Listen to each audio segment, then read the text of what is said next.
Date में 10 साल हो गए हैं गणेश जोशी जी को यहाँ पर।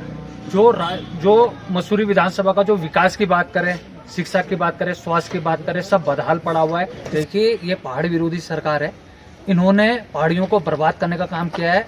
तो इसी को लेकर जो है वो बात करेंगे किस प्रकार से यहाँ पर देखते हैं। ये यहाँ पर हमारे साथ जो है वो आज समाज सेवी मनीष बुनियाल जी हैं और उनसे जानने का प्रयास करेंगे।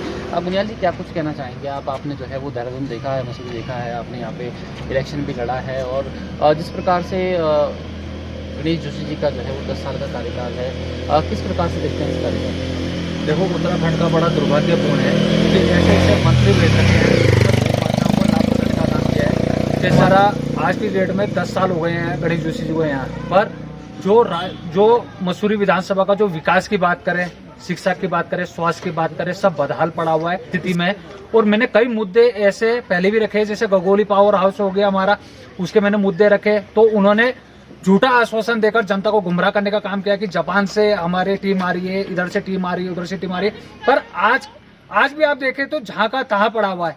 और दुर्घटना होने का, कभी भी दुर्घटना हो सकती है, उसमें घट सकती है, बड़ी दुर्घटना घट सकती है। क्या गणेश जोशी उसका इंतजार करे कि जब बड़ी दुर्घटना घटे तो उसमें उसके बाद उसका ट्रीटमेंट किया जाए? जिस प्रकार से देखा है हमने कि विकास हुआ है, लेकिन अंधा विकास हम इसको कहेंगे। किंग ग्रेड की पार्किंग बनी है, लेकिन आज शहरवासियों को उसका कोई लाभ मिल नहीं पा रहा है। गलोगी पावर हाउस की आपने बात कही, साथ साथ सिपन कोट को जो है उजाड़े हुए आज 5 साल हो गए हैं, लेकिन अभी तक वहाँ पे उस रोपवे योजना का जो है एक पत्थर तक नहीं लगा। और कोविड काल में जब जो है वो दुश्मन देश भी जो है वो काम आ रहे थे, उस दौरान उनको जो है वो निकाल दिया गया।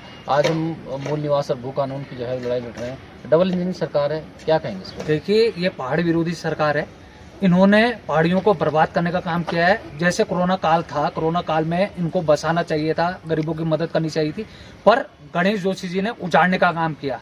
वोट के टाइम में ये घर घर गए, इन्हीं की देन थी। जो ये बस्तियां जो आज बैठ रखी है, जो बस्तियां जितनी बैठ रखी है, उनके तो अध्यादेश ला रहे। जो अपने पहाड़ी क्षेत्र के लोग हैं उनको तो उजाड़ने का काम कर रहे।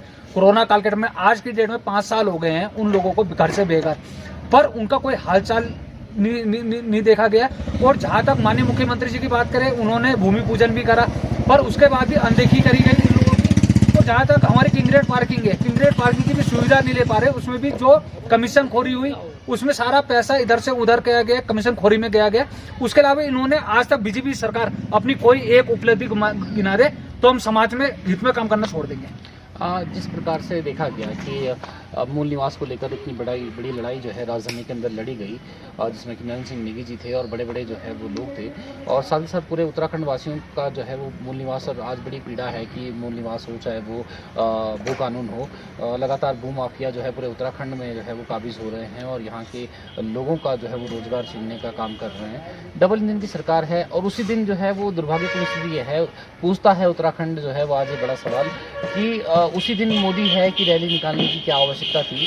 आगे पीछे भी जो है वो निकाली जा सकती थी। और पूरा उत्तराखंड, क्या पूरा देश मानता है कि मोदी है? हम मानते हैं मोदी है, लेकिन आपने क्या किया है? ये एक बड़ा सवाल जो है वो सामने पे आता है। देखिए, हमने जब शुरू में भी यहाँ पर भी मसूरी में भी हमारी टीम ने पूरा भू कानून का मुद्दा उठाया था। और जिस दिन ये भू कानून की हमारी रैली थी, हम पूरा उत्तराखंड का, एक हमारी दीदी बहन है, मातृ शक्ति, युवा शक्ति, सारे उसमें दल में एक तरफा थे, वहां थे। और जहां तक बीजेपी के इसमें देखे तो ये मुद्दे को भटकाने के चक्कर में, गुमराह करने के चक्कर में इन्होंने मलिन बस्तियों को, किराए के टट्टुओं को, और जितने आपके जीआईटी कॉलेज हो गए, डीआईटी कॉलेज हो गए, वहां के युवाओं पर, तो उनकी भीड़ ये थी। और जो हमारी भू कानून और मूल निवास की मांग थी, जो पहाड़ियों की मांग थी, उसमें निस्वार्थ मार्च शक्ति, मतलब सड़क में खड़े हुए थे, अपने घर से खाना लाकर, अपने घर से पानी लाकर, सारे रोड सड़कों में थे। तो भीड़ वो होती है। और जहां मूल निवास की बात करें, जो 1950 की बात करें, जो स्थायी जो अभी बाहर के यहाँ लोग बस गए, उन्होंने अपना स्थायी निवास बना दिया। सरकारी नौकरियों का मजा वो ले रहे, और जो हमारे यहाँ के मूल निवासी हैं वो बर्तन मांजने का काम कर रहे हैं। तो हमारी मांग ये है, जब उत्तराखंड बनाने में 1994 में जब उत्तराखंड बनाने की मांग में जो लोग सड़कों में खड़े हुए थे, तो आज हम उत्तराखंड को बचाने के लिए, जल जंगल जमीन बचाने के लिए, तो आज हम सड़कों में खड़े होंगे। हाँ, तो ये थे हमारे समाज सेवी मनीष बुनियाल जी, जिनका ये कहना है कि कूदा झुमरा खाएंगे, उत्तराखंड बनाएंगे। इस उत्तराखंड को बनाने के लिए बड़ी लड़ाइयाँ जो है वो लड़ी है। माँ बहनों ने यहाँ पर अपना जो है वो जीवन का बलिदान किया है। और मसूरी जो है वो शहीदों की स्थली रही है। जिस प्रकार से मसूरी और खटीमा जो है वो मुख्य स्थल रहे हैं जहाँ से इस लड़ाई को लड़ा गया था, और कई लोगों ने यहाँ पर अपनी शहादतें भी दी हैं। लेकिन आज जो है वो बाहर के लोग यहाँ पे आकर राज कर रहे हैं और यहाँ के आम आदमी को जो है वो उनके यहाँ नौकरी करनी पड़ रही है। उसका सबसे बड़ा कारण है कि आज हमारा मूल निवास हमको जो है नहीं मिल पा रहा है, आज हमें स्थायी कर दिया गया है, और जो बाहर के लोग आ रहे हैं उनका जो है वो मूल निवास बना दिया जा रहा है।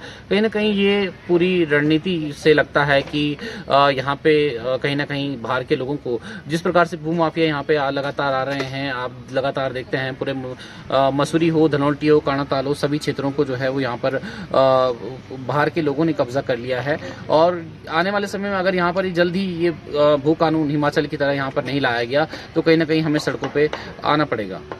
गांव की गलियों से शहर के शोर शराबे तक हम लाते हैं सही खबर आप देख रहे हैं यूके 24/7 न्यूज।